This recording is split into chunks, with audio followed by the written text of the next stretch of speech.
want to test the piano sound? I mean, I want you to play, so.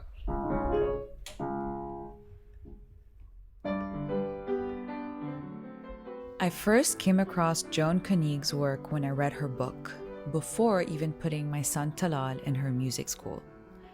I loved all the tips she gave parents on how to use music at home to help with their development. And when Talal got his cochlear implants, Joan gave him a few private lessons, and it was one of the most beautiful experiences. Especially because during those first few months of adaptation, it was so intense. I was trying to convince my deaf son to wear these uncomfortable things on his head so he can learn to hear. But going to music class, being surrounded by real instruments, live sounds, and other kids moving and singing in sync, him feeling the vibrations bounce off the walls from the piano that Joan would play to the instruments and the children singing, that changed everything. And that's the thing, whether it's a cochlear implant, autism, or just being a neurotypical kid, when learning feels rigid and joyless, it's easy to quit. But when it's playful and engaging, just with the right amount of structure, it sticks. And I'm fascinated by this debate, so I came back to see Joan in the Koenig school. We both sit in one of their classrooms surrounded by instruments. There are 2 pianos, a harp, xylophones, tambourines, and a circular carpet on the floor where her students sit. Honestly, I'm in heaven. Joan, who has blue eyes with white blonde hair and an energy that makes you literally want to get up and sing, is sitting by her piano. She starts to play for me the different tunes that they've composed for each child that walks into their classroom as a way of saying hello every morning.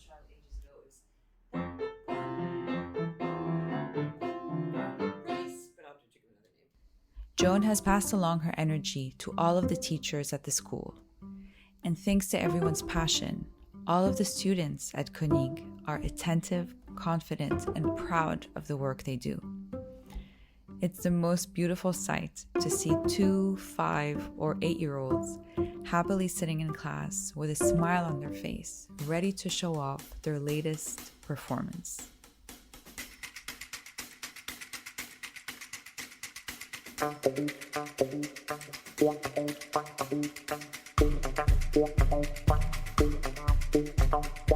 Progress can feel impossible. From having an autistic brother, to raising a deaf son with cochlear implants, or working with families as a neurotherapist, I've seen how overwhelming it can be to feel like nothing is changing. But life has taught me that growth is always within reach. Every brain can learn and adapt no matter the diagnosis, and believing in someone can shape their future. You see, you have a choice: to live a life weighed down by limitations, or to embrace a life filled with possibility. And I'm here to help you make that choice by sharing stories of caregivers and experts that have changed my life, the tools I wish I had known, and the conversations that have questioned my beliefs. I'm Leloa, and this is All Brains Grow.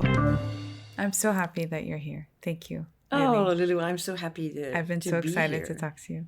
But I just, first of all, want to thank you for the work we did with my little student on the spectrum, because that was incredibly eye-opening, and I've shared so much of everything you taught me with other teachers. Glad. Really? Oh yeah. It was you can read books about this subject, but I feel like autism is such it has so many. It's this whole big sphere, and there is no guidebook. Every child is different, and you brought this to me just by saying that you can't. These are some guidelines that will help you. Things I didn't realize that a positive self-image was not evident for children on the spectrum. I hadn't thought of that before. So there's so many little tips that you gave that I have certainly not found in any textbooks. Thank you. That means so much coming from you. And I have to say, the one thing I told people around me after my experience doing this with you was that for someone who has your experience and your knowledge and all of the many things you have to be doing in your day-to-day, the fact that you're still curious and open to learn, that is very rare, and that is very admirable and very inspiring to see someone who you were so easy to teach. And usually there's so much resistance, the new ideas and new ways of thinking. And I respect that and applaud you for that a lot, because that means the kids in the school are very, very lucky to have such a founder and can I call you director? Are you director? It's I mean, I'm the sort of the overall director of the thing, but with different people in place for the different sections. Thank you, but that's interesting. You should say this, because there are two things that I'm quite interested in trying to understand how we can develop this with young children. The first being resilience. Why is it that some people in life show courage in difficult moments, and other people lose their courage and give into fear? And it's such an intangible. It's so powerful. But what are the ways we could bring this to children? And I don't think you can change the basic makeup of the child or discount his family ambiance. But I do think that the idea of teaching resilience to children through creative play and through stories, I'm pretty sure we can do something about that. And for the lifelong learning, I think that, again, that is something we can also do with young children, because if learning is fun and engaging, they will love it.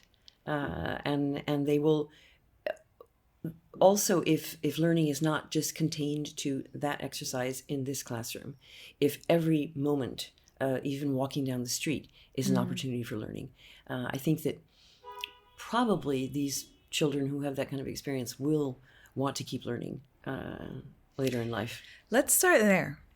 Start there, because this is music to my ears.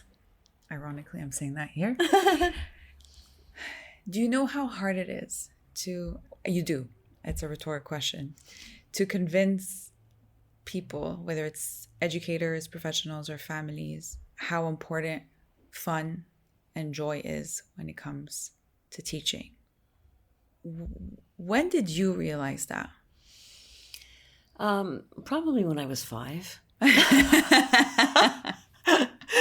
Because what you love doing, you get good at, and what you don't love doing is arduous and it's slogging.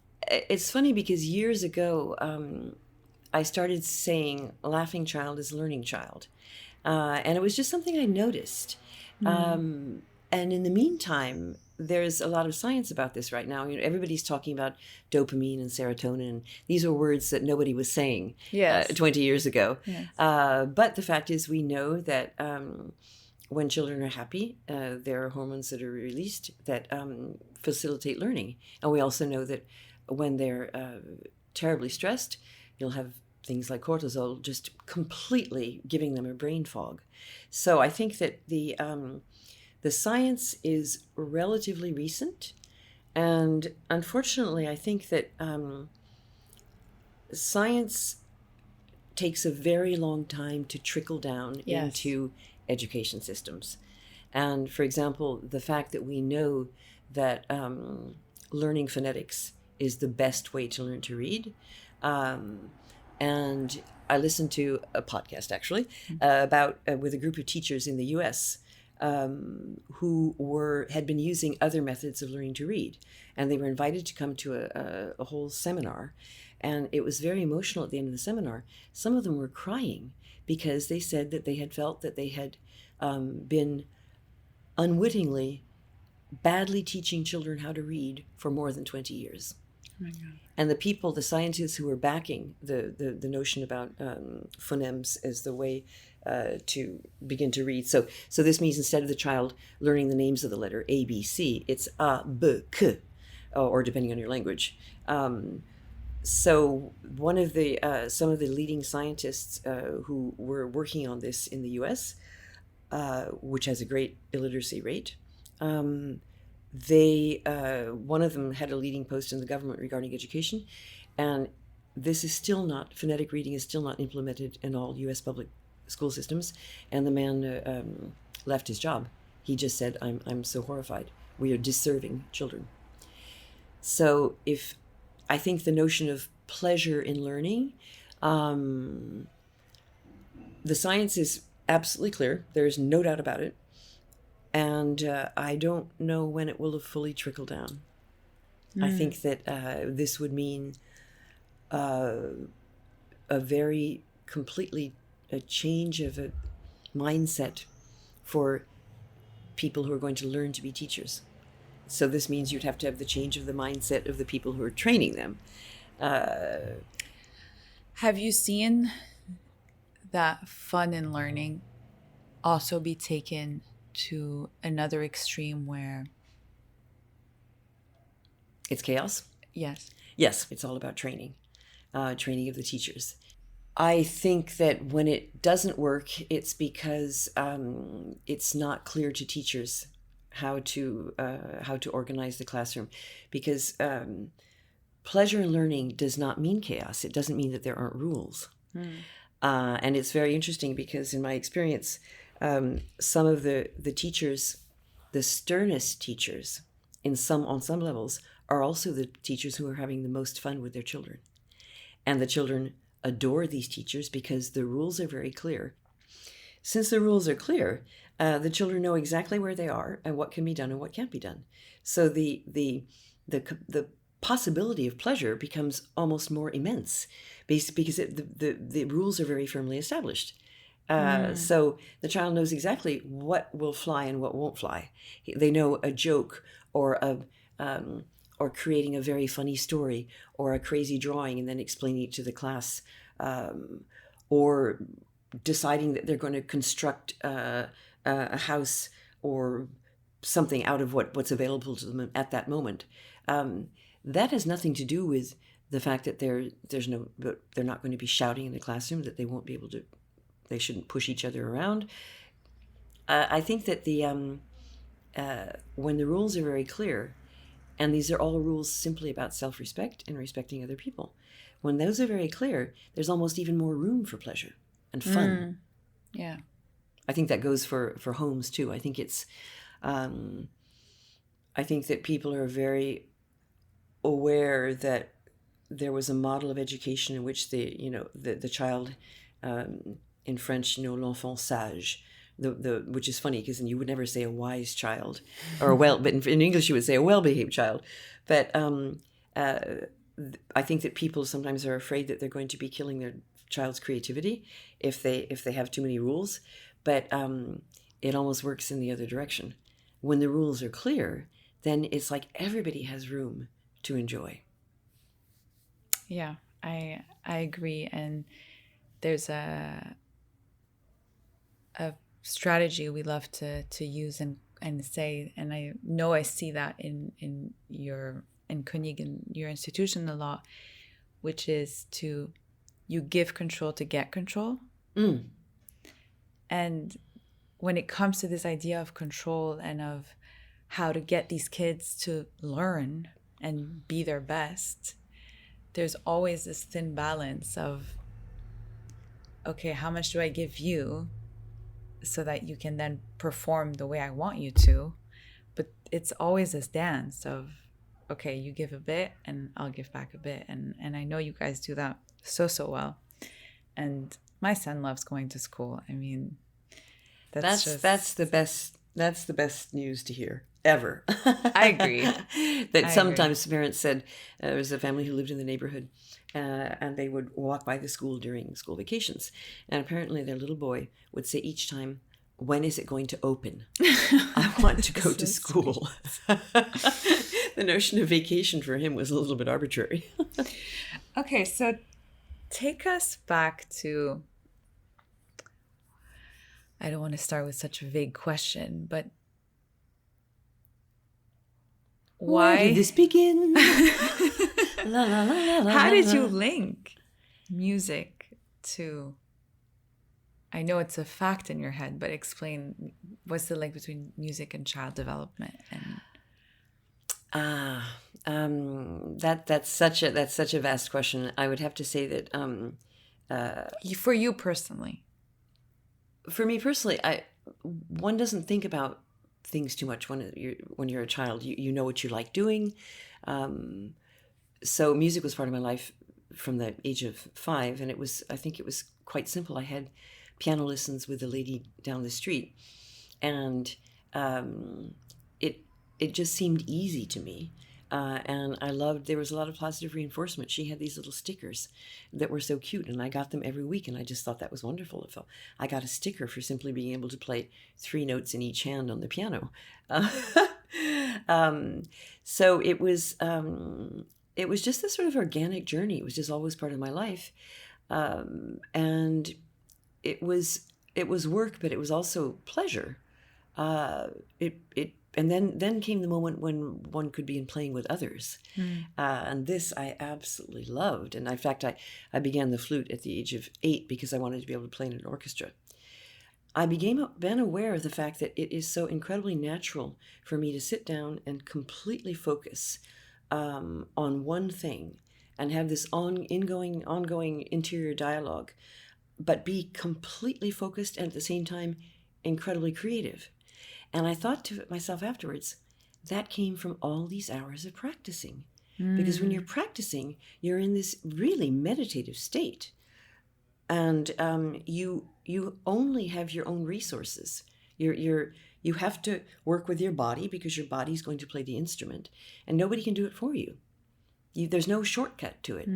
The only way you can learn a piece on the piano or on the flute is to a lot of repetition. No ChatGPT there. No, exactly. And it's repetition, but it's also incredibly creative because you're trying to make whatever that melody is or that passage, more beautiful. So I think I recognized it quite later in life as being an incredible gift. And I also felt that music is more challenging in some ways than almost anything I've ever done. And some of the things I've done since actually feel easier. And it's interesting because in terms of feeling nervous about something, if I have to speak in public or even do something which might seem, speaking in public, for example, or being involved in a legal case in which you have to give testimony, those things have never stressed me remotely as much as certain concert experiences, just because I think there's a whole emotional involvement. So I just found it, I'm aware, I think it's an incredible training in so many ways, and I would just love every child to have that experience. And it doesn't mean you have to become a musician, a professional musician, but to have that in your life and have experienced that level of meditative concentration. Wow, I is never amazing. thought of it that way. Yeah, and I think it comes, I love what you just said about, the nervousness. And obviously I'm going to use my son as an example right now because he's at your school.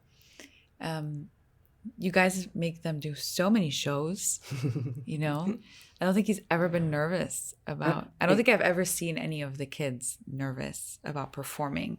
And these are kids who've been performing since they were 2.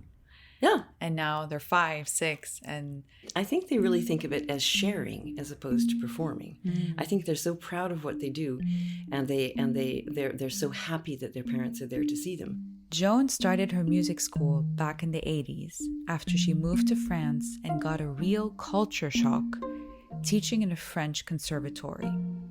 She wanted music to be something kids actually enjoy, not just endure.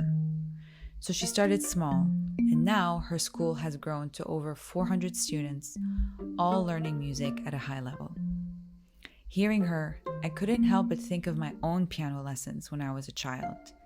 Stiff, rigid, no room to move or even pick the music I actually liked.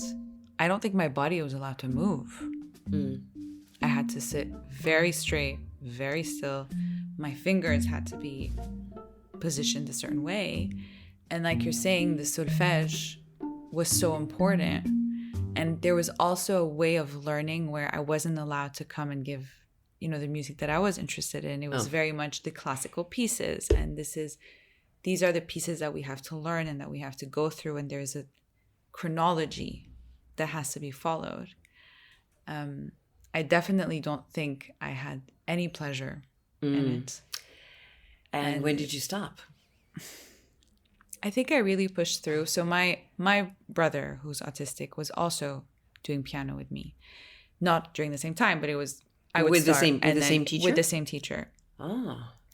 And he learned piano, but so she had Did the he same. enjoy it? I think when you're part of like an autism family, you just hear of all the things your child should be doing that are good for you. And actually I don't think this even has to do with autism. I think anyone who has some sort of learning challenge, they'll tell you, okay, this is good for psychomotor, this is good for learning, this is good for focus, this is good for this, that. So then parents are just like, okay, awesome, piano, horseback riding, judo. And my brother's done all of these, but I don't think music took any more sense within that activity. My brother did have an obsession with classical music. Obsession. He knew all of the musical pieces, all of the composers by heart. I remember reading this in your wonderful book. And then one day, he was done. Over. Just a switch off. Just a switch off. He never wants to hear about them again. Never wants to read them again. Oh, goodness. Yeah. And so... Did anybody ever figure out why? He's gone through a lot of these phases where he'll get really, really, really into something. And then what I believe happens with him is that he'll grow, and then that interest will remind him of his old past. Or could it just be he's gone through a whole... why do we ever drop things? Is it he just went as far as he wanted with that and he needed to move on? Yes, I think it's a mix of everything, right? It was this obsession with music, the piano part and the learning part. I think that's where, and I'd love to have your take on this, when learning isn't an extraordinary experience, or you're getting benefits but now you're not sure of it, and so you're kind of like in this middle of, should I continue, should I not continue? And I think he did it, and it was cool because he did a few recitals, and so we were proud of him, and it was something he was able to achieve and accomplish, and I think it did help him, and helped his brain, and helped overall his overall growth. And so I'm sure there's no regret there. But I wonder now, hearing everything you're saying, is, would he have had such a different experience if it was with a teacher who maybe brought pleasure into this? But at the same time, and that's where I know people may have questions about the fun and learning, maybe Milo wouldn't have been able to perform if it weren't for her strictness. It's a question I wonder. Yeah. Because she was so stern. I think the two can go together. Yeah. I really do, as a result. So I think it's that equation of being strict enough so that the rules are clear. And I often tell parents that it's very important that things be incredibly clear, because if you tell a child a wall is 3 feet in front of them, that wall needs to stay there so they can push against it and realize, okay, that really is a wall and it's this distant from me, so I don't want to slam into that wall. But if that wall, if you could use a metaphor, is a rule, if you as the parent keep moving that wall or changing that rule, it's very disturbing for the child. Where is that wall? Where is the limit? And I think that we create chaos by not daring to be firm about what those rules are. Because when the children are reassured about where that wall is, what that rule is, I'll never forget, sometimes a child will say, okay, if the rule is that I have to raise my hand before I speak, what happens if I don't do it? And I say, well, first of all, it won't be fun for anybody else. And then next, you might have to leave the circle so you can just think a little bit about listening qualities. And that's such a different invitation to understanding what the rule is. And the idea of taking them out of the circle, it really is, this is a moment, yes, you're leaving the circle, but it's going to be, we'll invite you back in so you can think and maybe just watch how the circle is working. And when you invite them back in literally sometimes less than a minute, the effect is very big. And there's this, they realize why the rule has to be there, because actually the circle is having more fun when everybody respects that rule. Let's talk about that beautiful circle. So you guys have all of the kids start their day, and does that include when the kids are older? They still do circle time because we've just opened the primary school last fall, and it's going well. We're full for next year. Wow. So they still do circle time in the morning. Still, wow. Yeah. Okay. That's so fun. Yeah, in a different way, I can imagine. Exactly. The teachers have more, or to be touching on more subject about what the day is going to be like. There are elements that about their day and what they're studying that are evoked as well. But there is still the joining together. So the circle time is all of the kids as well as the teachers get in a circle. You have a piano teacher who's on the side playing the piano, and then there's a good morning song. But it starts even before that, because first of all, I think that there's some scientific facts that are very interesting. Melody and rhythm are present in language, but obviously they're stronger in music. Melody is more developed, and rhythm is more precise and more varied. And our minds really are hardwired for music, although some scientists will say I'm stretching that too far. But music has an attraction factor, which is enormous. And years and years ago, I thought, what if we started making little musical cues so that there would be a little musical motif? Yeah. So it even begins with, shall I go to the piano? Yes. Okay, please. So it even begins with a little motif, which is in a circle, So this is the signal that the children are starting to line up and come into their circle. And then they have to wait. And then once they're in their circle, they wait very patiently. And when they hear this first note of this theme,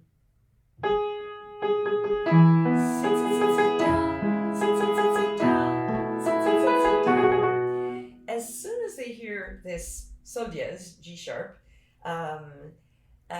they're waiting for it, and they all sit down, and nobody has to say, "Come into the circle," whatever. And then there are numerous little other motifs standing up like this. So they love the idea that it's kind of like playing hide and seek. They always want to be the first one who notices what the musical motive is played and what they're supposed to do with it. So it's a way of creating an ambiance in the classroom when everybody is listening very intensely and wanting to be part of this whole movement. It's also a way, and that's how I'm seeing it. It removes so much pressure from the teachers. Sit down and, having all the teachers, and then maybe that's where the kids could play like a power play over the teacher, when this is so subjective. And we use that all the time when we're trying to teach something. It's like, try as much as you can to remove yourself from the situation so that you don't get blamed or that you don't get the power struggle to be around you. Personally, I think that in a less than 20 years, music will be back in school curriculums in a big way, because now the science is there. So I think that families are going to be demanding it. But there's just so much science out there about how incredibly helpful it is in all ways, all elements of development. Yeah, and I wanna share what happened with my son, because I think it's such a nice story. Oh, actually, he started here in Baby Musicking. So you guys offer a class from how old? 12 months? No. We 6 months? some parents start around 4 months. 4 months. There's something about 6 months. 6 months is when the child begins to be able to sit on their own. There's a Okay. slightly different level of autonomy and being able to clap their hands, this kind of thing. So it depends. Some parents start earlier, but it's Okay. definitely it's a parent-child class. And it's true that when Talal, your son, started, you were not aware that he had a hearing deficiency, right? No, and we were sitting in this exact room, and I can see the, circle carpet, and he was impossible. He could not stay seated.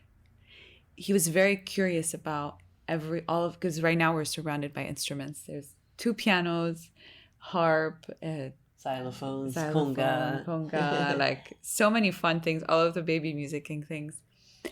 And I mean, it still drives me crazy that I hadn't noticed that he couldn't hear. But I think because you guys also, so actually that's a really cool example. And maybe you can use that to say what it is you actually do when the kids are in class, because a lot of it was we would look at the notes, and then the teacher would have the kids hit on the floor for the notes. Right. So we give notes of personality. So do mi no, they're tapping on the floor. Yes. And as the note and just to avoid any confusion for your listeners, we're not doing solfege with babies. It's just that their oral capacities are immense, so they can learn to identify and put names on notes in the same way that we teach them that. But it was very physical. Yeah, exactly. Yeah, You had, because that's what it has to Talal be. saw. Okay, right, of course. He saw the movement, The tapping on the floor. Yes, and I think he also felt the tapping. Of course, yeah. So there were so many visual cues that were happening, whether it's the dancing and the movement, like the music was so much associated to, they weren't just sitting and listening and not moving. There was so much around it that was happening. Like that's what he got. He wasn't able to not do anything. He was just copying. Right, but first of all, these are these are real pianos, and there is vibration going on. And if they're playing a drum, there's also a vibration. Yes. That he could feel. He could feel it even if he wasn't hearing it. Yes, 100%. So then I signed it up with you guys, and then we actually got his diagnosis once he was accepted. And then I remember calling Alix and being like, so we have a little change in trajectory here. Slight change of plans. And she was so nice. I was so nervous about calling her. Oh, that's so, that distresses me, because the idea that that any parent who discovers that their child has a challenge, that they would be afraid in right now in the 21st century, that they would be afraid that child wouldn't be accepted in a school, is just mind-boggling. I think, unfortunately, you hear more stories about kids not being accepted than the ones where they are accepted in certain schools. And that shapes our fears as parents. Joan brought up how even in places like Paris, so much of the infrastructure just isn't built for people with disabilities. So the first reaction when your child isn't developing typically is fear. Fear that society won't accept them. And honestly, when I first called Joan's school, I had no plan. We had just discovered Talal's diagnosis, and I didn't know what to ask for. But Alix, the school director, was amazing. She just said, whatever you need, we'll figure it out. That support really changed our mindset as parents, because so often you hear schools saying, we don't know how to deal with this, and that shuts everything down. The truth is, private schools might have more resources, but in public schools, teachers are often left without any support or training to help kids with challenges. And that's just a sad economic reality. and I was curious to learn if there were other factors affecting this decision. I think it's a whole societal question. I have a Brazilian friend who told me one time that she had noticed, she was Franco-Brazilian, she lived part of the time in France, and she said that she felt that in Brazil you saw a lot more children with various handicaps, whether they had Down syndrome or autism or deaf children or blind children. She just felt that in France this was a bit hidden. She said in Brazil she felt as though people are out on the street and there's no shame from the family. There's a societal acceptance. I think that it's a larger question than just education. But and again, it depends probably where you are. Because even in, if I think of our home countries in the Arab region, I think the default for schools would be no problem, sure, but you have to pay for a shadow teacher, as they call them. Right. And that could be, a way for maybe public schools or other private schools to say, if you handle it, right, if you have someone, because I know even my brother, when he was younger, he had a shadow teacher, and that takes off a lot of the load of schools. Absolutely. But also, I don't think that is a one of the automatic responses schools can have. They could also say, you know what, we just won't do it. Yes. Yeah. There are some schools who have just said they won't do it. And actually, we had a mom who had her child in the in our preschool. That was one of the beginning. Actually, that was probably the initial experience with autism, because this family came in. The boy was a little over 2, and they were on it. They'd figured it out, and they were doing. They told me he has a schedule like a prime minister in terms of all the different things they were doing, socializing mostly, inviting children home. And for me, it was a very exciting moment because I was learning about autism, and she was so on it and she was so handling it. And years later, she actually led a lawsuit against the Éducation nationale in France for discriminatory practice regarding her son in the interview process in a well-known school, and she won. And it's a small victory. Anyway, it was just to say that I appreciated the support you guys gave. I think it was also more than there was an emotional side of support that you all brought in. But I think that actually Alix Ferrandon, our wonderful primary school director, is very aware of this. I think that she wouldn't hire a teacher that she had any doubt about their heart first. And any real teacher looks at that as a challenge, and they want to help the child. It's in human nature, I think, to want to help. If you're in that mindset, if you are a teacher and you love transmission. But this is actually something I'm quite. I love to people to start thinking about this a lot. It's interesting because with the advent of artificial intelligence, I feel like we're very much at the cusp of things. Everybody's floundering around figuring out what we're going to do. But the fact is that many economic models and jobs will change dramatically in a very short time.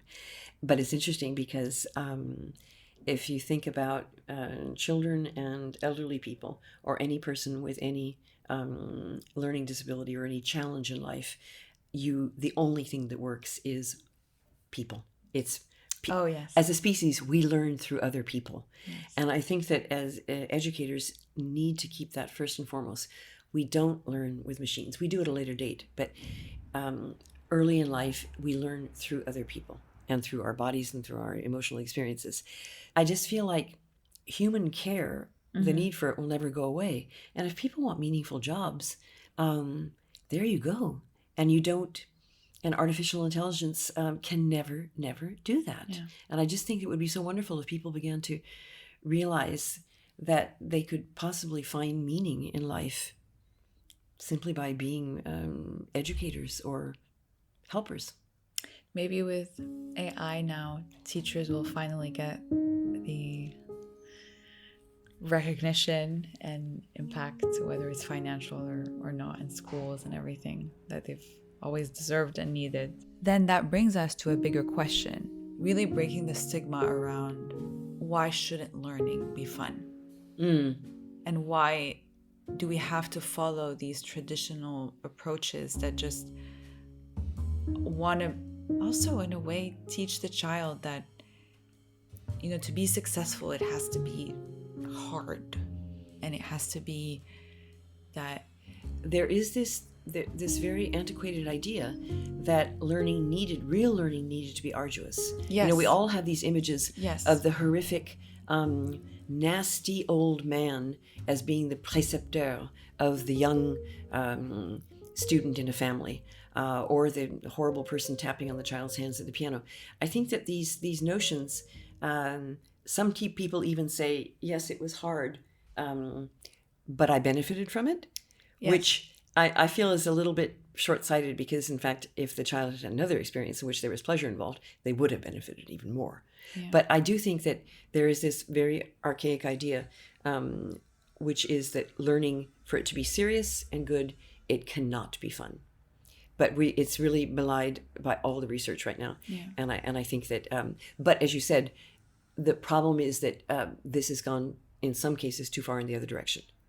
So they're having a very creative, very fun classroom does not mean there are not rules. And I think it has, and we can end on that, because what you just said reminded me of when I was doing my French baccalaureate, which was a very long time ago now. Oh, come on. It was 2 years ago. Tell us the truth. Exactly. There was a part of me that wanted to believe that it's hard and I'm going to learn so much from it. And I really, like, if I have to look back, if anything, going into maybe like an American system or a system where I wanted to work, because that's what I wanted, I don't think it taught me what hard work is. I think it taught me to follow people. And I think when you have kids who have a brain challenge, teaching them to follow is just going to make them more compliant and more depressed down the line, and will take absolutely. out any desire for learning and no room for growth, and regressions happen. Absolutely. But think of the teacher who has too many children in their classroom. They need compliance more than anything else. Yes. And they're that's why I'm talking about brain challenges. I do think it can have, deleterious effects down the line, because teaching somebody to follow also means that you're teaching that their opinion doesn't matter, and why would they possibly raise their hand and ask a question, which can lead to a very negative self-image. But then the follow-up question, which I would imagine people would have, is, but isn't that life? And isn't life, that's what because if I'm thinking about parents who have a child with a challenge and they're so scared of this, fun approach, they want to always be like, yeah, but life is hard, so they have to learn to deal with all this harshness. Or maybe that's what parents feel about primary school at Koenig, of, but now they're starting the real world. Right. And the real world is harsh. Why would I leave them in this perfect, beautiful bubble? I know, I've heard that sometimes. And my answer to that is very clear. This is looking at a child from a purely adult perspective. This is imagining that their entire prefrontal cortex is developed and they have capacity of executive function and can realize the world is hard. But that's not where they are when they're 8 years old. And they will have ample time. This awareness that the world is hard, it does sink in, sadly. But it sinks in when it needs to, when the child is able to deal with it. But it's not when they're 8 years old. At 8 years old, they need to be having fun, and they need to be utterly developing their confidence. Yeah, and even if you have a brain challenge, they don't need that awareness at that point. They have too much to deal with. They will be aware later on, it's kind of merciful that all that executive function isn't really in place, because it would be too much. Who would even want to go on? So they're mercifully, ignorance is bliss. No, but I believe that the awareness of the world and its hardships, and when children experience a death in a family, for example, these are all the formative things, but that will take place and lead to the fact that yes, life is difficult, and life is actually always about loss, but not when they're 8 years old. Or, I think it happens naturally when they move into adolescence. But we have this privileged time in which it should be, their confidence should be developed, and their joy in learning should be fostered. I love that. Thank you, Joan. This was All Brains Grow. Thanks for joining us. You can head to allbrainsgrow.com/podcast for more resources and support. This show was produced and edited by Lina Fansa and myself, Leloa. Music by Blue Dot Sessions.